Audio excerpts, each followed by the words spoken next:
Hey guys, welcome back once again to Niagara Fire Corals. Today I'm going to do a long overdue update on the Berghia Nudibranchs that I set up to start breeding. So I'm going to take you guys over to the tanks. I'll show you what's going on. I'll show you some of the young that I have successfully bred, and I'll explain to you the setups and how easy it really is. If you want to do it yourself, come along with me and we'll go have a look.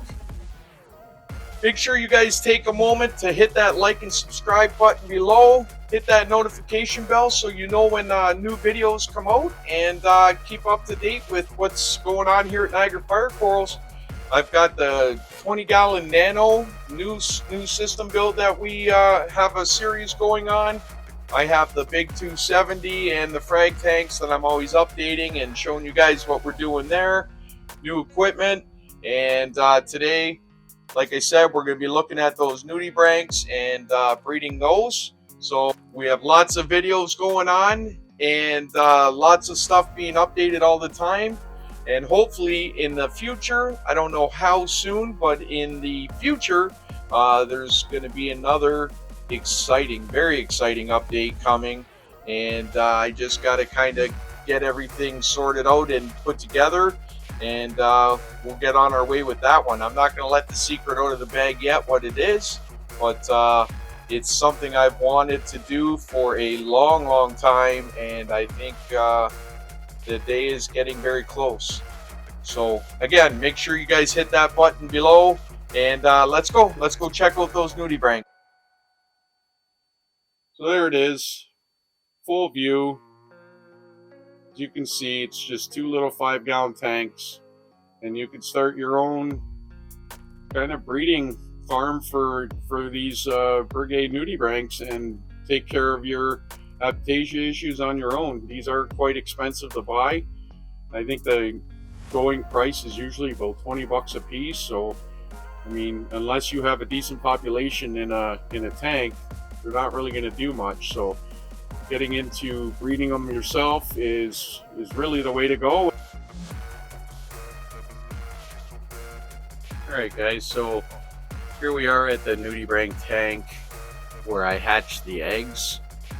I will be honest, I thought for the longest time that none of them hatched, because I just assumed that it was a new tank and the eggs had died off because the tank slightly cycled.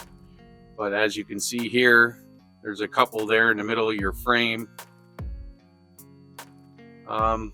They hatched. Now I don't have a lot of them. I think there's about a half a dozen of them in here that made it. But the good thing about it is, I'll show you in a couple minutes here, these ones here have already started breeding themselves. So I already have a couple of coils of eggs in the tank from them. So as soon as I start getting a couple of generations in here, these adults will start getting moved into the main display tank, start taking care of my Aiptasia issues in there. The original adults were put into the display tank, so this tank sat with absolutely nothing in it other than the eggs until what you see now for nudibranchs. These are not the original ones I started with. Those ones went into the main display tank. So I'm going to just show you now the kind of the setup I'm using to breed them. It's super easy setup. Doesn't take a lot if you want to do this. So I'm just going to back out here and I'll show you guys what I got going on. That is a coil of eggs that the nudibranchs have already laid.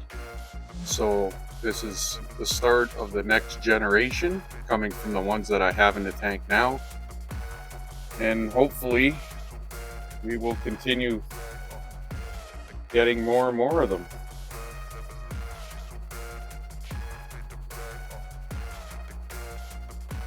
You can see that these ones are very well fed. That's what you want. You want them to look nice and dark like that. You don't want them to be really white. They're really white, they're hungry. And I will tell you that these guys eat a ton. So make sure you're well prepared with with some Aiptasia to feed these guys before you start, because they will starve very quickly if you don't have it.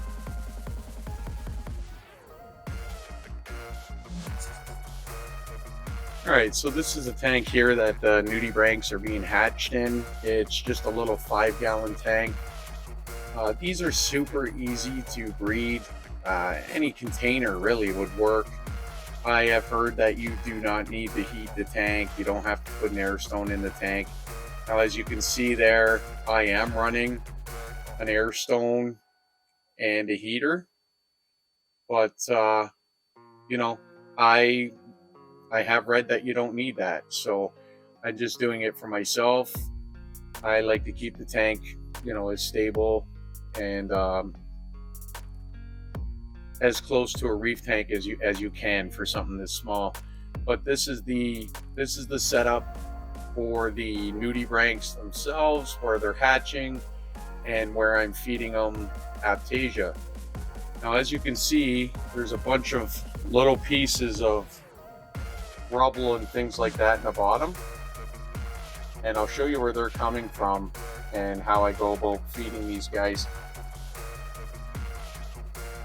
Biggest thing is you want to try and keep any big pods out of the tank where you're hatching them. The pods can eat the eggs, so you want to try and keep all large pods out of the tank. And how I'm doing that is I have a second 5-gallon tank, and in this second 5-gallon tank, this is where, as you can see, I've been growing Aiptasia.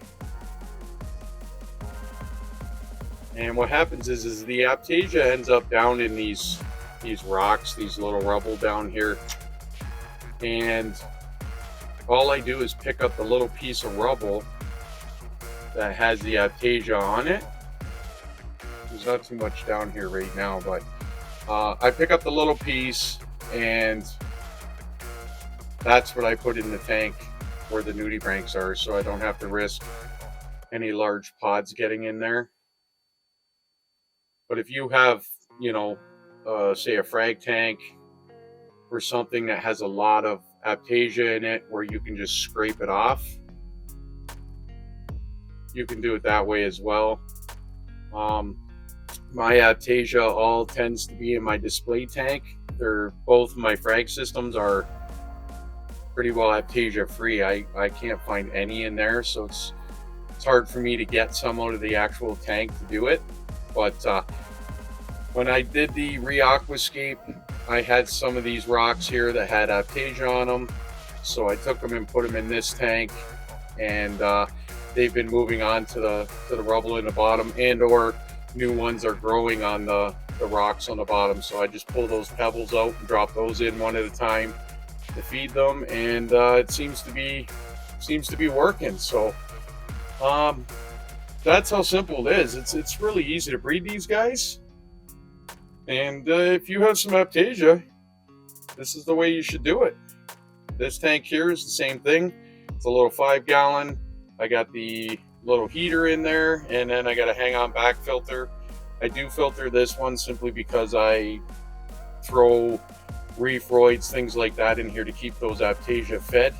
And occasionally I go in there with like a dental pick tool, and I'll actually rip away at a few of the bigger ones, trying to encourage them to release spores into the tank and get the Aiptasia spreading throughout. So I always have a constant supply of something to feed the young ones as they're coming up. You see there, got lots of Aiptasias growing on that little chunk there. Have a look around.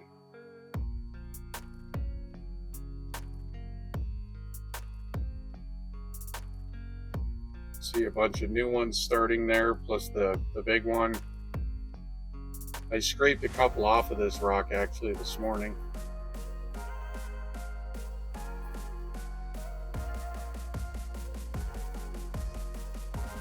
You want to make sure you have a constant supply of Aiptasia, because if you don't, you are going to struggle trying to keep these guys. There's another little one there. So right there is a perfect example. It won't take long for them to get larger, and then that Aiptasia right there, I'll just take that one pebble out.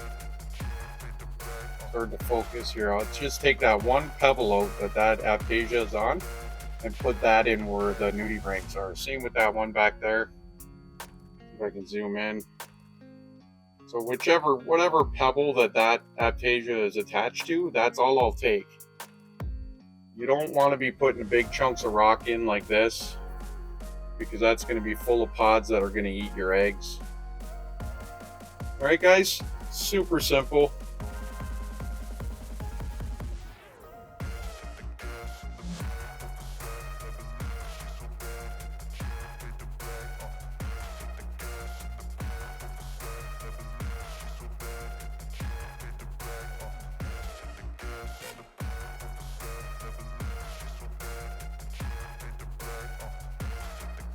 Alright guys, I didn't mention it when we were over looking at the tank, but I do small water changes on those tanks about every 2 weeks. I change out about 2 gallons in each of them, just to make sure that they don't get nitrates or anything skyrocketing in them. But aside from that, they're pretty well maintenance free. You know, I have to top up a little bit of fresh water into them once in a while due to evaporation. But they're really simple to do. Those nudibranchs, they take care of themselves, really. As long as you keep Aiptasia in the tank for them to eat, you'll be successful in breeding them. It's really easy to do. So that's all there is involved with that. I will update you guys again as these new coils of eggs as these new coils of eggs hatch and we start getting some different generations of nudibranchs in the tank. We should have, you know, some from all different sizes, and hopefully we can start getting them in the display tank and taking care of the Aiptasia issues we have going on in there. Well, that's it for today, guys. Until the next time, make sure you take care and happy reefing.